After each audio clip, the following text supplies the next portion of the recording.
हमारी भाभी को लेकर उठा के क्या नाम है कि हमारे भाई के ऊपर केस था। तो उसके बाद क्या नाम है आए पुलिस वालों ने हमको भी गाली बकी और हमारे घर वालों को गाली बकी। एक्चुअली हमें बहुत परेशान करा। हमारी भाभी 7 महीने से प्रेग्नेंट है। उनको उठा लिया, उठाने के बाद और हमारे जो क्या नाम है हमारे बहनोई साहब हैं, उनके भैये हैं और उनको उठा के क्या नाम है पुलिस में क्या नाम है थाने में बिठा रखा है। तो हम यही चाहते हैं कि नाम है हमारी भाभी को और हमारे जितने रिश्तेदार को जो उठाया है उनको छोड़ दिया है बस।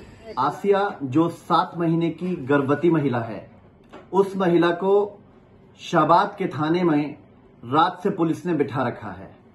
इस महिला का कसूर सिर्फ इतना है कि इसका पति किसी मुकदमे में नामजद है। मैं बार बार जनपद रामपुर की पुलिस से ये आग्रह कर रहा हूं कि यदि कोई मुल्जिम आपके हाथ नहीं आता है तो आप उनके घरों की बहन बेटियों को टारगेट ना करें। इस मामले को लेकर मैंने उच्च अधिकारियों से बात की है। मुझे उम्मीद है कि सूरज डूबने से पहले आज उस महिला को पुलिस को छोड़ना पड़ेगा।